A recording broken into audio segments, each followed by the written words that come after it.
Hello, I'm Trevor Herman. I'm a counselor in Asheville, North Carolina. Welcome to my YouTube channel.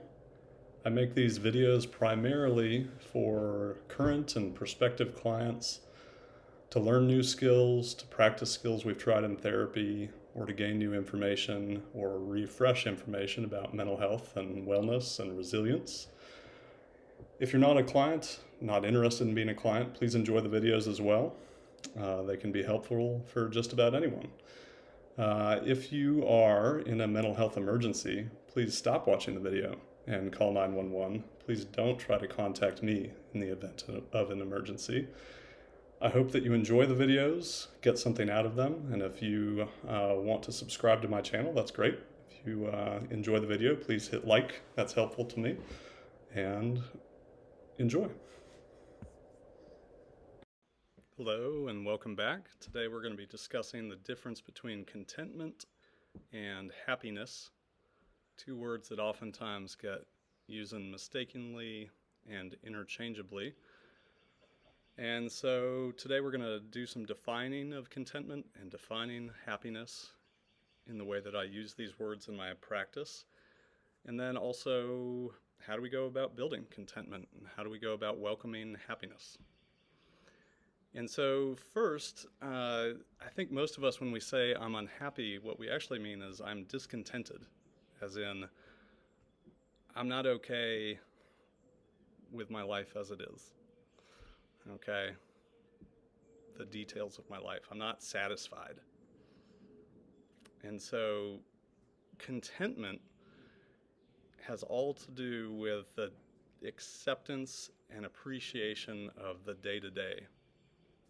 As in, if I'm contented in my life, I can wake up on a morning where I know that I have a really busy, potentially stressful day, and I can say to myself, yeah, this might be a hard day, but I'm going to get through it. Life is good.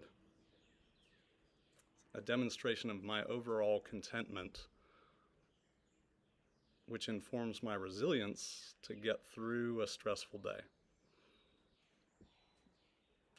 Versus happiness, we oftentimes use the word happiness in a sentence like, you made me so happy when you came to visit, or I felt so happy at my friend's wedding. And so happiness, in my way of thinking, is really a burst of joy in response to something external, which feels great. It feels great. And it's also understood to be temporary because that external thing is going to go away. My friend who visited can't stay with me all the time. I'm not eternally at my friend's or whoever's wedding where I felt joy. And so happiness is this bump in mood in response to an external event. And I appreciate the heck out of it when it's there. I feel its loss when it's gone. And if I've done a good job of building my contentment, I understand it's going to come again. And I use that phrasing very carefully because contentment is something I build every day.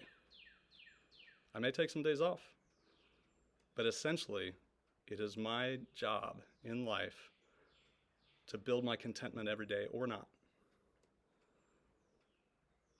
And so listening to this, I want you to hear this most clearly. Your contentment is 100% your responsibility. You are the only one who can build your contentment. And I know a lot of you may be thinking, but I have these circumstances, I have this relationship, or I have this job, I have this car that keeps breaking down that's affecting my happiness. Okay. That can all be true. And still, it is your job and only your responsibility to build your contentment. No one else can do it for you. Which is both empowering and scary. It is 100% my own responsibility to build my contentment or not. And if that involves setting different boundaries in a relationship that is dragging me down, that can be super hard. It can be stressful. It could mean the end of a relationship, which is scary. But it's on me.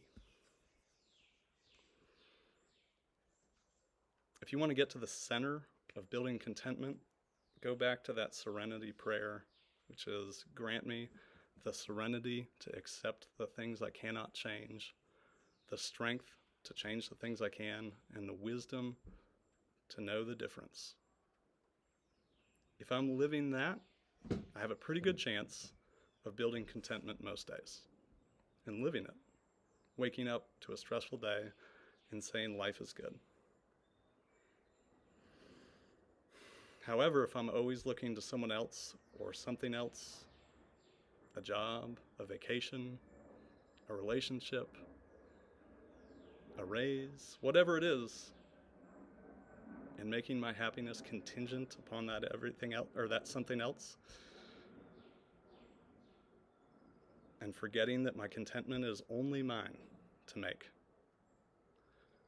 unfortunately, I'm probably not going to wake up every day knowing that it's going to be okay. I'm going to wake up angsty that the thing hasn't arrived yet, blaming others for the way they show up in relationships, feeling unsupported, not giving people the benefit of the doubt that they're doing the best they can.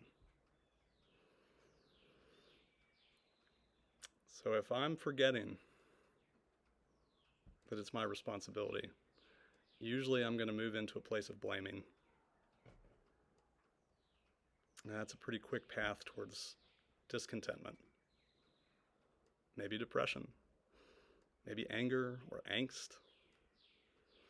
So contentment, it's the small things I do every day, the self-care activities I do every day, the tangible things where I demonstrate my own kindness to myself by building my contentment and therefore building my resilience.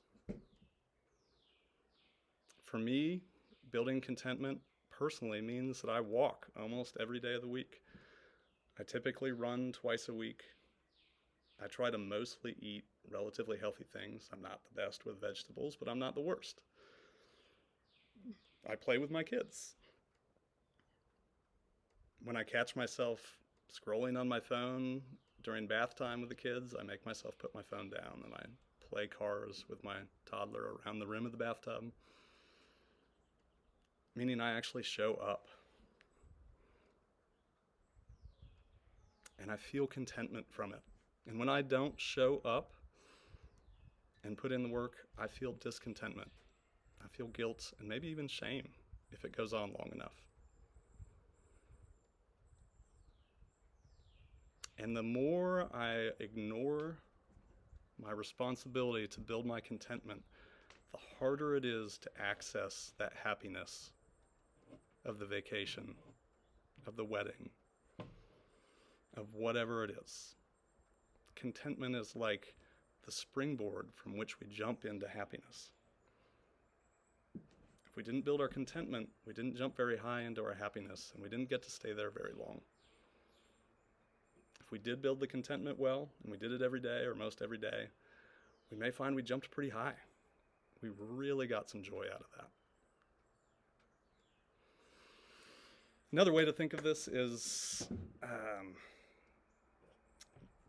if you have kids, you'll know this, or you maybe remember from your own childhood, but there's the small Legos, notoriously hurt when you step on them. And then there's like the big blocks that toddlers build with. And so it takes a lot of time to build something cool with those small blocks. You really have to put in some effort and time and planning and rethinking and redesigning, trying something hard and original to build something striking with those small blocks. It's a lot of blocks. Versus those big blocks, you can build a tall tower really fast. But that tall tower is really easy to have fall down. So I'd say the contentment is what I'm building with those little blocks. Putting in the time to be detailed, to appreciate the thing that I'm building, to understand it may need to change, to get where I want to go. And that happiness is that quick tower of blocks that collapses not too long later. The other thing to keep in mind as you examine your life and what you're doing to build your contentment to access happiness is if you're engaging in numbing behaviors. There's a previous video about this, but anything like overeating sweets and fatty foods in order to avoid negative emotions inside or painful thoughts or memories, or drinking every day for the same reason, or using any other substance on a daily basis or a regular basis for that same reason of avoidance. Unfortunately, when you're trying to build your contentment with those little Lego blocks, those tiny little blocks, it's like trying to do it when there's a toddler sitting with you. You may be really focused on trying to build those Legos and very carefully trying to build them. But if there's a toddler and you've ever done this, or tried this before, you're going to realize that the toddler's only interest is in throwing them, eating them, smashing what you've built, and generally is going to be immediately eroding what you're building as you build it. So you try to build even faster and put more effort into it. But if the toddler's there, I guarantee it's going to get torn down again. And the numbing activities is like that toddler who keeps tearing down your Legos. You may be wily enough and hard enough working to build some contentment in the face of a numbing activity. But boy, is it going to take a lot of effort. And so if you examine your life and you recognize that you're doing some numbing activities, and you're also really interested in building contentment and resilience so that you can access happiness on a regular basis, and you find these numbing behaviors, my encouragement is to examine them carefully and see what they actually mean to you and what their worth is. And go ask for some help to try to make a different choice and see if it helps you towards your goals. So, contentment is my own responsibility. It is only mine. It's empowering and terrifying. I can't blame anyone else for my lack of day-to-day contentment. Now, I recognize that there are folks trapped in abusive relationships and otherwise trapped. And that's a whole other ball of wax to try to extract from a dangerous situation. Involves some really hard choices. But for the most part, my contentment is only mine. And I build it every day, or I choose not to. And if I consistently choose not to, I can expect that I'm going to feel discontented, angsty, irritable. I may start losing connections. I may have a hard time at work. I may have a hard time feeling happy when something great happens. If that sounds like depression to you, yeah. Yes. In other words, when we stop doing the things to care for ourselves, to maintain our bodies, to maintain our soulful connections, to maintain our friendships, to maintain our spiritual self, we can expect that our contentment will drop off, and we can expect that we're inviting something like depression. So my hope is you hear this in an empowering way. It's like really is only my responsibility.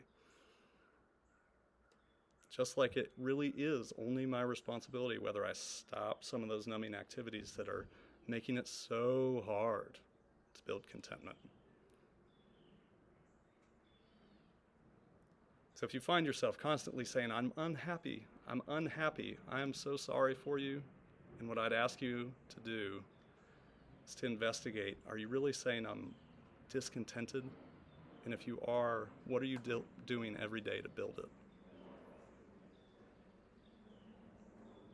And if your answer is, I'm not, my challenge to you is figure out how to start, whether that's going to counseling, talking to a loved one, picking up a book that you've been recommended to read. So thank you. I appreciate you joining me for this talk about contentment and happiness. I'll see you soon.